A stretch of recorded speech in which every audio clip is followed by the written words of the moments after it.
दोस्तों नमस्कार, मैं हूं राकेश कुमार। आप देख रहे हैं मत अभिमत।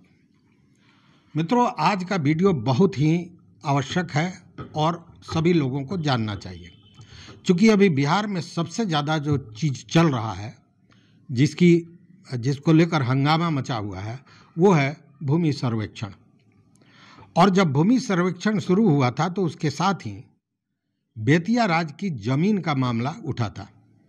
राजस्व विभाग के अध्यक्ष बने थे के पाठक और यह मामला सामने आया। फिर एक अधिनियम बनाया गया और उस अधिनियम के तहत सारी जो बेतिया राज की परिसंपत्तियां थीं उनको बिहार सरकार ने अपने अधीन कर लिया।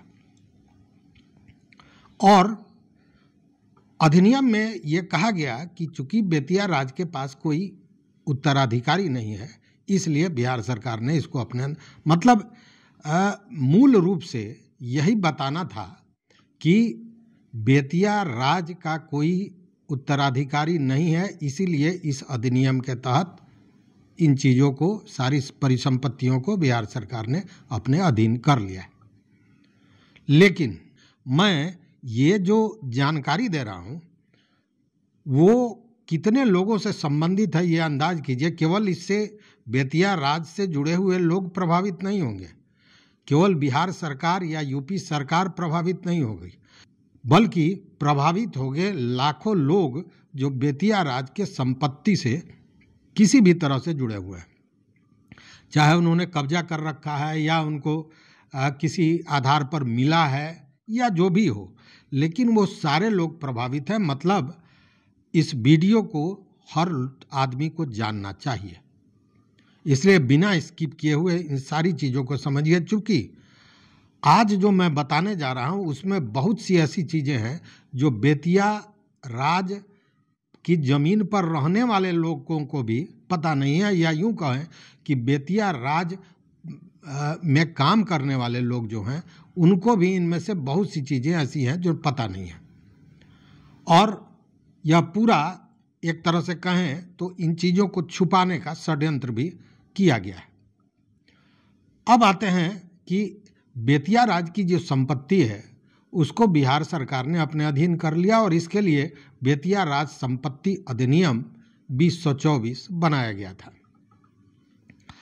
अब इसको लेकर एक मामला हाईकोर्ट में दायर किया गया है और दायर याचिका में यह कहा गया है कि बेतिया राज की संपत्ति को अधीन करने वाला अधिनियम गैरकानूनी और न्यायालय के आदेशों की अवहेलना करता है। याचिका में इस अधिनियम को रद्द करने की मांग की गई है। यह याचिका दायर किसने किया है, यह बड़ा महत्वपूर्ण है। यह याचिका दायर किया है जो बेतिया राज के अंतिम राजा हरेंद्र किशोर सिंह ने अपने जिस भाई को वसीयत किया था और उन्हें युवराज बनाया था, उनके नवासे कुंवर उदय सिंह उर्फ उदय सिंह, विजय सिंह, अजय सिंह, ये तीनों युवराज स्वर्गीय रमणी सिंह के नाती हैं और पूर्णिमा कुंवर उर्फ राजकुमारी बीना सिंह और स्वर्गीय कुंवर नारायण सिंह के पुत्र हैं। ये पूरी कहानी आप जब जानेंगे तो आपको समझ में आ गया ये और बात। और इन्हीं लोगों ने यह पटना हाई कोर्ट में याचिका दायर की है जिसका नंबर है 3609/2025 और इसकी सुनवाई 21 तारीख को होने जा रही है। कोर्ट ने, पटना हाई कोर्ट ने इसे बड़े संजीदगी से लिया है और इसको तात्कालिकता के आधार पर इसका 21 तारीख को डेट दिया है। याचिका में जो विपक्षी बनाए गए हैं उसमें बिहार सरकार है, state of Bihar through secretary government of Bihar, court of wards Bettiah Raj, collector Patna और स्पेशल ऑफिसर बेतिया राज। देखिए याचिका क्यों दायर किया गया है। यह स्पष्ट कहा गया है कि बेतिया राज्य के कानूनी उत्तराधिकारी जीवित हैं और अभी भी उपलब्ध हैं और यह अधिनियम अवैध और कानून के सिद्धांतों के खिलाफ है, इसलिए यह रिट याचिका दायर की गई। तो यह अधिनियम गैरकानूनी कैसे है और किस तरह न्यायालय के आदेशों की अवहेलना करता है, इस पर आज हम बात करेंगे और पूरा डीएनए इसका करेंगे। इसके लिए सबसे पहले हमको समझना होगा कि बेतिया राज की संपत्तियों को निहित करने वाला अधिनियम 2024 जो है उसमें क्या कहा गया है। वह यह कि पूर्ववर्ती बेतिया राज बिहार राज्य में स्थित है। यह बात सही भी है कि बिहार राज्य में ही बेतिया राज है। और दूसरा शब्द बड़ा महत्वपूर्ण है, इस पर ध्यान दीजिएगा।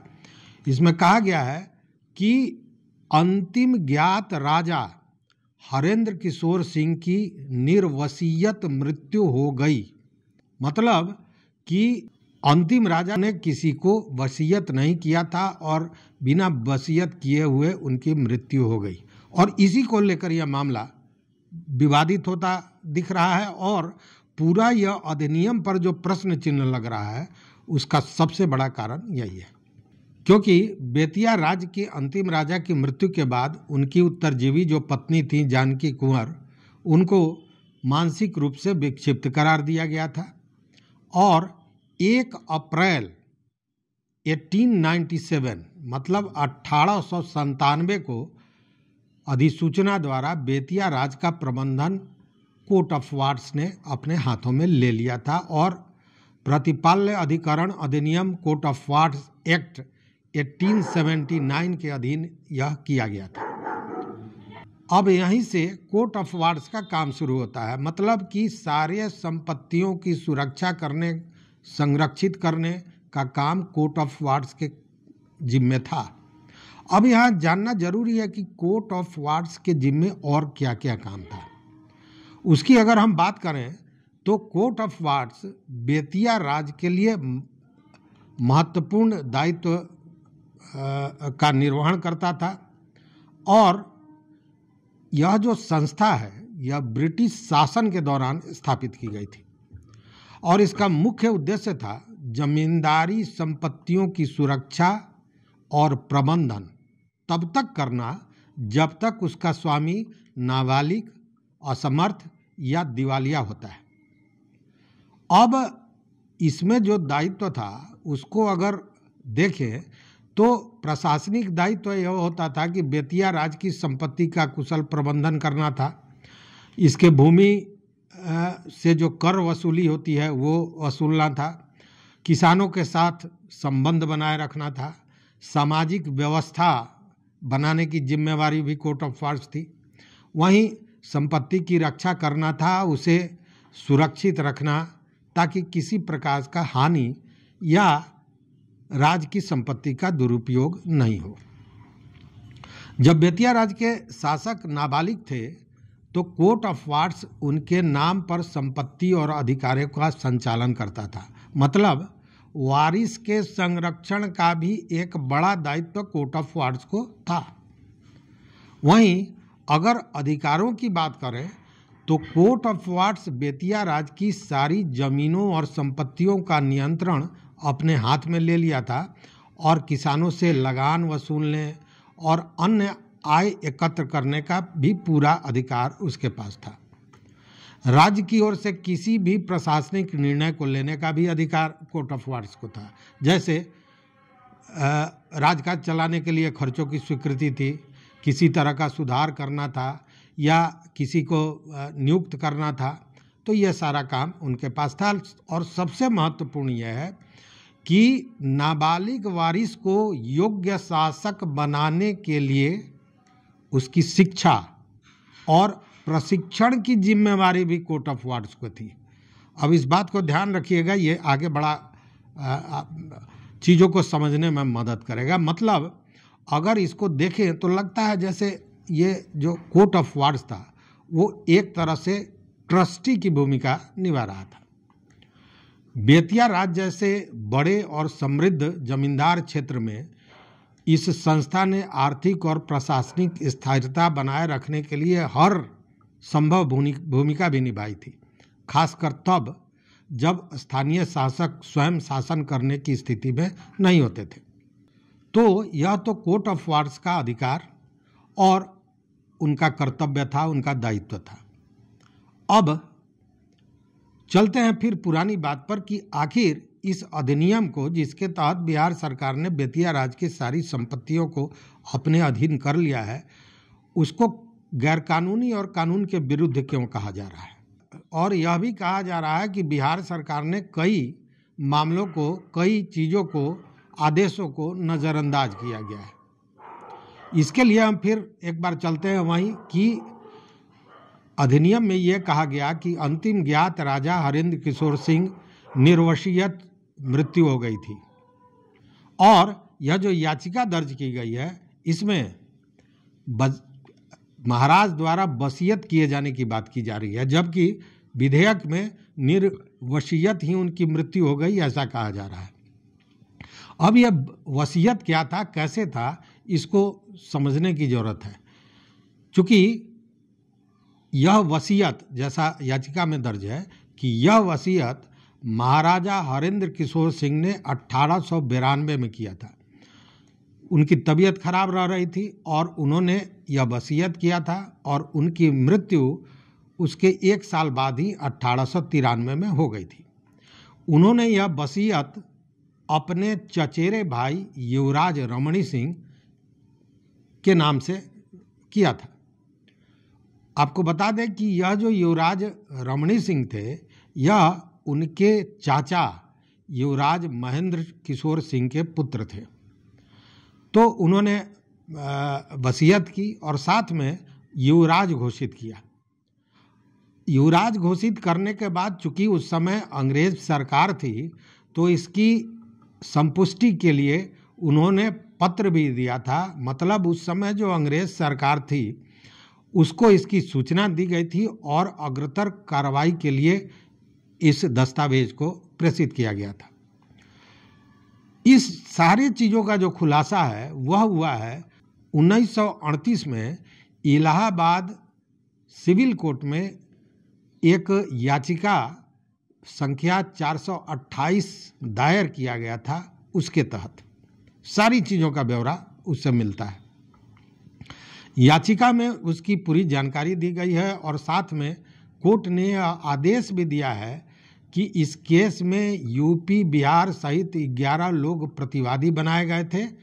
यह जो केस था 428/1938, इसमें सिविल जज इलाहाबाद की अदालत ने 7 सितंबर 1943 को अपना आदेश जारी किया था और इसमें कहा गया था कि युवराज रमणी सिंह बेतिया राज जो पुत्र थे स्वर्गीय महाराज महेंद्र किशोर सिंह, जाति से भूमिहार जठरिया संप्रदाय के, ये निवासी बेतिया राज हाउस 7 स्ट्रीट रोड इलाहाबाद, रानी सुवचन कुंवर पत्नी राजा रमणी सिंह और राजकुमारी बीना सिंह उर्फ पूर्णिमा कुंवर, पुत्री युवराज रमणी सिंह। अब यहाँ देखिए, ध्यान देने वाली बात है कि जो 1938 में केस किया गया था उसमें ये 3 लोग थे। युवराज रमणी सिंह थे, उनकी पत्नी थी रानी सुवचन कुंवर और उनकी बेटी थी राजकुमारी बीना देवी उर्फ पूर्णिमा कुंवर। यहाँ ध्यान देने वाली बात है कि उस समय केस में राजकुमारी बीना देवी उर्फ पूर्णिमा कुंवर एक पार्टी थी जो 1938 में इलाहाबाद कोर्ट में किया गया था। और ये बात मैं इतनी स्पष्टता से समझाने का प्रयास इसलिए कर रहा हूँ कि अभी पटना हाई कोर्ट में जो केस दायर किया गया है वह कुंवर उदय सिंह राजकुमारी बीना सिंह उर्फ पूर्णिमा कुंवर के पुत्र हैं, जो 1938 का जो मूल केस कहें, मामला कहें, उसकी वादी थी। अब देखिए, उस समय जो ये मामला दायर किया गया था उसमें इन तीनों लोगों ने किसे विपक्षी बनाया था, यह भी बड़ा महत्वपूर्ण है, चूँकि इससे समझ में आएगा कि यह मामला कितना गंभीर और कितना स्पष्ट भी है।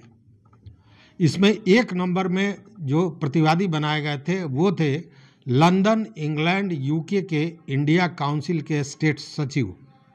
दूसरे नंबर पर था द बंगाल प्रांत के lieutenant governor general Kolkata Bengal. तीसरे नंबर पर थे संयुक्त प्रांत राजस्व विभाग इलाहाबाद के सचिव, जिसके अधीन court of wards Bettiah state का प्रबंधन। 4 नंबर पर थे राजस्व विभाग पटना के सचिव, बेतिया राज्य के अधीन court of wards Bettiah state का प्रबंधन। 5 नंबर पर थे बेतिया राज्य के राजनयिक एजेंट, बेतिया अध्यक्ष। 6 नंबर पर थे बेतिया राज्य के बेतिया चंपारण के महाप्रबंधक। और 7 नंबर पर शीश विलम वाइल्ड स्क्वायर, बेतिया राज्य इलाहाबाद के नियंत्रक एवं प्रबंधक, जो अंग्रेज हुआ करते थे। 8 नंबर, 9 नंबर और 10 नंबर में जो प्रतिवादी थे, ये तीनों लोग बेतिया के महाराजा हरेंद्र किशोर के निधन के बाद जो उनकी पत्नी थी महारानी जानकी कुंवर, उनसे अपना संबंध बताते थे और उनके संबंधी थे। इसी आधार पर उनको भी बनाया गया था इसमें पार्टी, मतलब विपक्षी, जिसमें से राय बहादुर बिंदेश्वरी शरण सिंह 8 नंबर पर थे, 9 नंबर पर राय बहादुर भगवती शरण सिंह थे और 10 नंबर पर महेश्वरी शरण सिंह थे। और ये तीनों लोग, जैसा मैंने बताया, महारानी जानकी कुंवर के संरक्षक के रूप में दावेदार बने थे। और महत्वपूर्ण था 11 नंबर पर जो नाम था भगवती प्रसाद सिंह का। यह मिर्ज़ापुर के रहने वाले थे और इनके पिताजी का नाम इनके पिताजी थे श्री वंश गोपाल। अब जरा ये मामला समझिए कि इसमें युवराज रमणी सिंह ने जो केस किया, इसमें ब्रिटिश गवर्नमेंट से लेकर बंगाल के गवर्नर, बेतिया राज, बिहार सरकार, यूपी सरकार, बेतिया राज के प्रबंधन, सारे लोगों को विपक्षी बनाया गया था। और यह जो आदेश आया था, ये आदेश अंग्रेजी में था, लेकिन इसका मैं हिंदी अगर अनुवाद करूं तो लगभग इस तरह है कि पक्षकारों की वकील की सुनवाई से यह स्पष्ट है कि दिनांक 13/9/1892 को बेतिया राज के स्वर्गीय महाराजा हरेंद्र किशोर सिंह ने अपने राज दरबार के समक्ष वसीयत के माध्यम से अपने सगे चाचा महाराजा महेंद्र किशोर सिंह के इकलौते पुत्र रमणी सिंह को अपना कानूनी उत्तराधिकारी और पूर्ण स्वामित्व घोषित किया था। प्रथा के अनुसार वसीयत की गई। युवराज रमणी सिंह के पक्ष में वसीयत निष्पादित करने के बाद महाराजा हरेंद्र किशोर सिंह ने दस्तावेज को आगे की कार्रवाई के लिए राज दरबार में उपस्थित बेतिया राजकीय राजनीति के अभिकर्ता को सौंप दिया था। और यह विवादित नहीं है कि युवराज रमणी सिंह के पक्ष में स्वर्गीय महाराज हरेंद्र सिंह द्वारा निष्पादित वसीयत को इंग्लैंड के महामहिम के पास भेजा गया था। महामहिम द्वारा विधिवत अनुमोदित किया गया था और महामहिम द्वारा शासित बंगाल के लेफ्टिनेंट गवर्नर जनरल को भेजा गया था। और अनुमोदित दस्तावेज को भारत के गवर्नर जनरल के सचिव सर जॉर्ज स्पेस ICS द्वारा दिनांक 13/12/1946 को अदालत में दाखिल किया गया था। इससे वसीयत की वास्तविकता पूरी तरह से साबित हो गई है, जिसके आधार पर वादी बेतिया राज्य के स्वर्गीय महाराज हरेंद्र किशोर सिंह के निकट रक्त संबंधी हैं और उन्हें स्वर्गीय महाराजा सर हरेंद्र किशोर सिंह का उत्तराधिकारी और बेतिया राज का पूर्ण मालिक घोषित किया जाता है। और उन्हें बेतिया राज के महाराजा हरेंद्र किशोर सिंह के सभी अधिकारों, विशेषाधिकारों, सम्मान, उपाधियों और चल अचल संपत्तियों का उत्तराधिकारी घोषित किया जाता है। यह मुकदमा लागत सहित डिक्री किया जाता है। यह था आदेश। अब इसमें देखिए, स्पष्ट कोर्ट ने आदेश किया कि किस दिन को उनकी वसीयत हुई। फिर उस वसीयत को अनुमोदन कराने के लिए, चूँकि ब्रिटिश गवर्नमेंट थी, अनुमोदन कराने के लिए भेजा गया। ब्रिटिश क्राउन ने उसको अनुमोदित किया। फिर उसने बंगाल के गवर्नर को भेजा और बंगाल के गवर्नर के सचिव ने उसको अदालत में पेश किया था इस केस के दौरान। यह आदेश अतिरिक्त सिविल न्यायाधीश इलाहाबाद द्वारा 19/3/1947 को दिया गया था। अब जब कोर्ट ने सारी चीज़ों को बाज़ाब्ता आदेश में भी दिया है और यह स्पष्ट किया है कि वसीयत हुई थी और इसमें कहीं से शको शुबा नहीं है कि इसका अनुमोदन भी हुआ था ब्रिटिश क्राउन द्वारा, और सारे उत्तराधिकार, सारे अधिकार, सारे सम्मान, विशेषाधिकार जो महाराजा हरिंद्र किशोर के थे, सारी संपत्ति, चल अचल जो भी संपत्ति है, उस सब के अधिकारी, सब के स्वामी युवराज रमणी सिंह बनाए गए। ये कोर्ट ने बजाबते आदेश दिया। अब इसके बाद इसकी वास्तविकता को लेकर अगर कोई प्रश्न उठा रहा है तो वह प्रश्न उठाने वाला और प्रश्न खुद प्रश्न के घेरे में आ जाता है।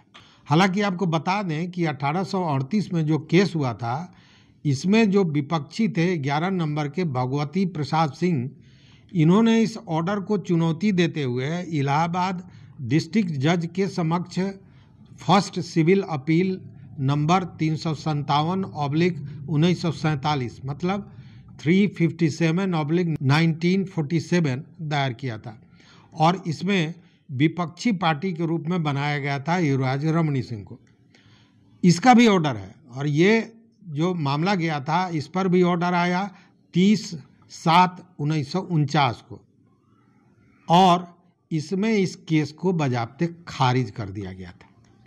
अब इस ऑर्डर में क्या आया था वो और कौन कौन सी ऐसी चीज़ें जो बजाबते न्यायालय ने उस पर मुहर लगाई है, जो यह साबित करता है कि युवराज रमणी सिंह ही उसके बेतिया राज की परिसंपत्तियों के मालिक थे और महाराजा हरेंद्र किशोर सिंह के जो भी अधिकार थे, विशेषाधिकार थे, सम्मान, सारी चीज़ों का अधिकार के उत्तराधिकारी महाराज रमणी सिंह थे। बहुत सी चीज़ें हैं, अभी बहुत सी ऐसी बातें हैं जो जानकारी में नहीं है, लोग नहीं जानते हैं और कहीं ना कहीं इन चीज़ों को छुपाने का भी प्रयास किया गया है।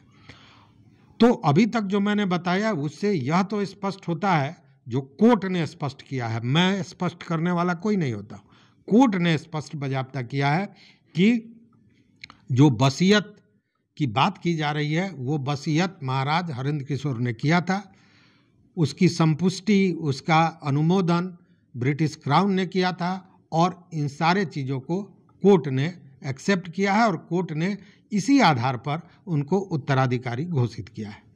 अब ऐसे में जब उत्तराधिकारी है तो फिर इस तरह का अधिनियम बनाकर अगर बेतिया राज की पूरी संपत्तियों को बिहार सरकार ने अपने अधीन कर लिया है तो स्वाभाविक है प्रश्न तो उठेगा और यही कारण है कि यह याचिका दायर की गई है।